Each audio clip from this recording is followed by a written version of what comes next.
Hello students, तो आज फिर हम मिले हैं एक न्यू वीडियो के लिए। आज हम डिस्कस करने वाले हैं 15 हैंड पिक्ड क्वेश्चन। जैसा कि मैंने आप सभी से वादा किया था कि डेली आपको एक वीडियो मिलेगी जिसमें हम 15 क्वेश्चन ऐसे डिस्कस करेंगे जो बिल्कुल चुने हुए क्वेश्चन होंगे, बिल्कुल नए तरीके से बने हुए क्वेश्चन होंगे। बिल्कुल प्लानिंग जो है इन क्वेश्चंस की नए तरीके से की गई है, कंसेप्ट वही है लेकिन तरीका बदल दिया गया है। दोबारा अगर रीनीट हो रहा है, 15 मिनट एक्स्ट्रा मिल रही है, तो कहीं ना कहीं एनटीए जो है उसके अंदर कुछ तो नया लाएगी और उस नए के लिए हमने ये सेशन शुरू किया है। सिर्फ 15 मिनट का सेशन रहेगा और 15 मिनट के सेशन में आपको 15 ही क्वेश्चन करवाऊंगी और उन 15 क्वेश्चन से आप लोगों को एक नया स्टाइल पता लगेगा। तो ये क्वेश्चंस बिल्कुल नए नए हैं, बिल्कुल अच्छे तरीके से स्पेशली बनाए गए हैं आप लोगों के लिए। तो चलिए देरी ना करते हुए पहले क्वेश्चन से शुरू करते हैं। फर्स्ट क्वेश्चन हमें क्या कह रहा है? फर्स्ट क्वेश्चन है असर्शन रीजन। क्या बोल रहा है? असर्शन बोल रही है petiole that help hold the blade to light and allows leaf blade to flutter in wind. Petiole क्या होता है? हमें पता है पेटियोल इज द नीचे का जो स्टेम का पार्ट होता है, एक तरीके से हम बोल सकते हैं, जो लीफ को ऐसे पकड़ के रखता है। ठीक है, ये क्या है? लीफ है, ये लीफ है, ये लीफ का लेमिना है। ये वाला पार्ट क्या है? लीफ का लेमिना है। और ये क्या है? ये पेटियोल है। तो पेटियोल का काम क्या होता है? ये हवा में विंड को लहराने में एक तरीके से मदद करती है। एंड रीजन क्या बोल रहा है कि पेटियोल लंबी, थिन और फ्लेक्सिबल स्ट्रक्चर है जो होल्ड करती है लेमिना को एयर के अंदर। तो दोनों ही बातें बिल्कुल ठीक है। पेटियोल का काम होता है लीफ ब्लेड यानी कि लेमिना, ये क्या है? लेमिना, इसको होल्ड करना और विंड रेजिस्टेंस को कम करना, विंड के रेजिस्टेंस को कम करके डैमेज को बचाना, एयर सर्कुलेशन को बढ़ाना, गैसियस एक्सचेंज को बढ़ाना। तो ए और आर दोनों ठीक है और एक्सप्लेनेशन भी ठीक है, तो आंसर आ गया ऑप्शन ए। नेक्स्ट क्वेश्चन पे चलते हैं। क्वेश्चन बोल रहा है आइसोटोप जो कि स्टडी ऑफ फोटोसिंथेसिस में यूज किए गए वो कौन से हैं? तो आपको ध्यान रखना है वो आइसोटोप है C14 एंड O18। C14 को केल्विन ने अपने एक्सपेरिमेंट में यूज किया था एंड ऑक्सीजन को रूबन और कामेन ने यूज किया था। रूबन एंड कामेन ने यूज किया था ये प्रूव करने के लिए कि पानी जो हम ये बोलते हैं ना कि ऑक्सीजन कहाँ से आता है, तो पानी से आता है। ठीक है, और ओ जो है वो CO2 का नहीं H2O का होता है। नेक्स्ट क्वेश्चन आता है question number 18। Correct statement choose करनी है तीनों में से। पहली स्टेटमेंट हमें बोल रही है between temperature range this to this rate of transpiration double for every 10 degree rise in temperature. बिल्कुल ठीक है कि ट्रांसपिरेशन, रेस्पिरेशन जो है वो डबल हो जाता है हर 10 डिग्री सेल्सियस के बाद। ठीक है, बिल्कुल ठीक स्टेटमेंट है। Cytochromes are the iron porphyrin compound, बिल्कुल ठीक है। रेस्पिरेटरी रेट ऑफ वाउंडेड और इंजर्ड प्लांट जनरली डिक्रीजेस, ये हो गया गलत। देखो, अगर कोई प्लांट इंजर्ड है तो उसका रेस्पिरेशन रेट इंक्रीज होता है ना कि डिक्रीज। तो स्टेटमेंट 1 और 2 ठीक है, तो आंसर आ गया ऑप्शन ए। ठीक है, ए आंसर चला गया। अगले क्वेश्चन के ऊपर चलते हैं। Exponential growth is expressed as, simple NCERT की लाइन है। एक्सपोनेंशियल ग्रोथ किससे लिखते हैं?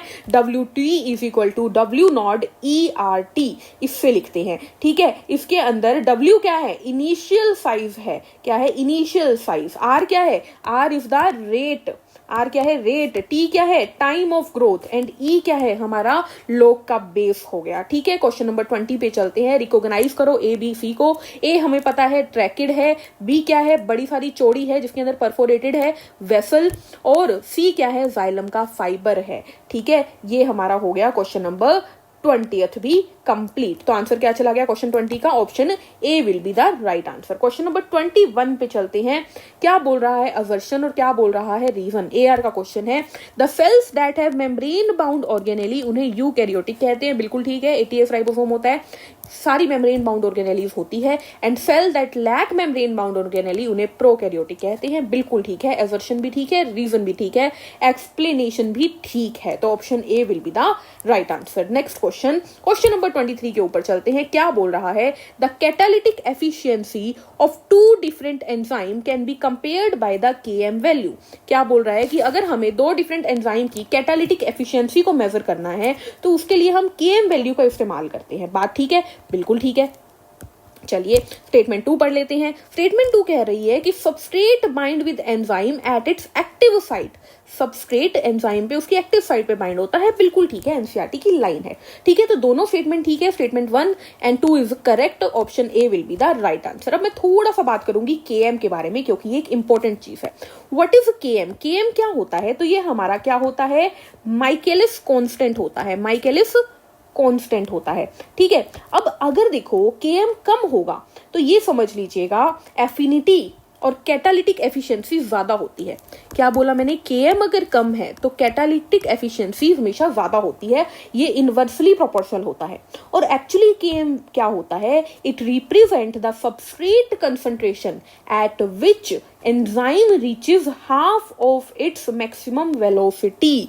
मतलब जब एंजाइम अपनी मैक्सिमम वेलोसिटी का Vmax का हाफ पहुंचता है तो उसी को Km कहते हैं। ग्राफ के थ्रू एनसीईआरटी में शो किया हुआ है, ध्यान होगा आपको।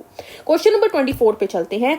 Which one is an incorrectly matched pair, इनमें से कौन गलत है? तो फाइकोमाइसिटीज म्यूकर एल्ब्यूगो बिल्कुल ठीक है, एस्कोमाइसिटीज पेनिसिलियम एस्पार्गिलस बिल्कुल ठीक है, बेसिडियोमाइसिटीज पक्सिनिया अगेरिकस बिल्कुल ठीक है। दिक्कत आती है ड्यूटीरोमाइसिटीज के अंदर, आंसर आ गया ऑप्शन डी उफ्टीलैगो। उफ्टीलैगो क्या है? उफ्टीलैगो एक बेसिडियोमाइसिटीज है। और कोलेटोट्राइकम क्या है? कोलेटोट्राइकम भी ड्यूटीरो ना होकर एस्कोमाइसिटीज है। तो यहां से हमें पता लग गया कि ऑप्शन डी जो है ये गलत है। देखो, जो ड्यूटीरोमाइसिटीज होती है ये एक फंगस की आर्टिफिशियल क्लास है, ठीक है, जहां पर ये मान सकते हैं आप वो वाली फंगस आती है जिनके अंदर सेक्सुअल स्टेट एब्सेंट होती है, ठीक है। तो ये चीज आपको ध्यान रखनी है। अगले क्वेश्चन पे चलते हैं। In which type of volvox sexual reproduction is found? Question थोड़ा गलत मिसप्रिंट है, ये पूछ रहा है कि वॉल्वॉक्स में किस टाइप की सेक्सुअल रिप्रोडक्शन मिलती है। तो हमें पता है वॉल्वॉक्स के अंदर जो फीमेल गैमीट होता है वो लार्ज एंड नॉन मोटाइल होता है, जबकि male gamete small and motile होता है।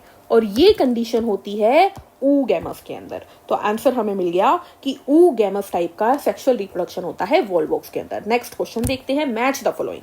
ब्रेसिकेसी, फेबेसी, सोलेनेसी, लिलिएसी और 4 कैरेक्टर्स दिए हुए हैं, तो इसका आंसर मैच करते हैं। देखिए, ब्रेसिकेसी की अगर बात करें तो ब्रेसिकेसी हमारा हो गया, उसकी 2 होल्स होती है ना, 2+4 फॉर्म। ये रहा ब्रेसिकेसी का आ गया 2, ब्रेसिकेसी का आ गया 1, आ गया 2, ठीक है। नेक्स्ट देखते हैं फेबेसी। फेबेसी हो गई 10 stamens in 2 holes in 9+1 form. तो फेबेसी का आ गया 3, बी का आ गया 3। मिल गया आंसर? यस, ये मिल गया ऑप्शन सी। फिर भी आगे चेक करते हैं सी, सोलेनेसी। सोलेनेसी के पास क्या होता है भाई? 5 स्टेमेन इन एपीपेटलस कंडीशन, तो 4 आ गया इसका।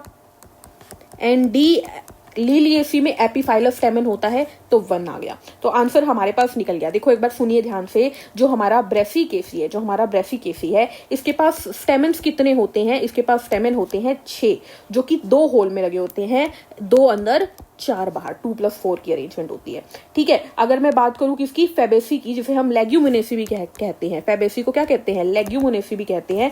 इसके अंदर 10 स्टेमन्स होते हैं और डायएडल्फस कंडीशन होती है। क्या होती है? डायएडल्फस कंडीशन, ठीक है। सोलेनेसी की बात करें तो हम बोल सकते हैं इकोनॉमिकली इंपॉर्टेंट फैमिली है फ्लावरिंग प्लांट्स की, और इसके अंदर वही एपीपेटलस कंडीशन होती है, 5 स्टेमन होती है, ये हो गया हमारे पास। एंड लिलिएसी की अगर बात करें तो लिलिएसी भी हमारे लिए बहुत ज्यादा मोनोकोट फ्लावरिंग पॉइंट है, प्लांट है। लिलिएसी के बारे में याद रखिएगा, ये मोनोकोट है और इसके पास एपीफाइलस कंडीशन होती है, 3+3 का कंडीशन होता है, ठीक है। मतलब कि स्टेमन 6 होते हैं जो कि 3+3 में अरेंज्ड होते हैं, ठीक है। चलिए नेक्स्ट क्वेश्चन पे चलते हैं। अगेन मैच आ गया हमारे पास। मैच करना है हमें chlorophyll A, chlorophyll B, chlorophyll carotenoids और ज़ैंथोफिल के कलर्स को।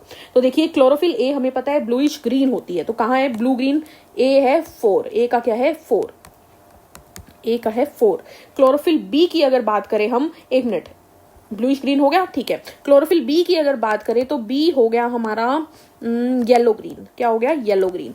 तो बी का आ गया 2, बी का आ गया 2।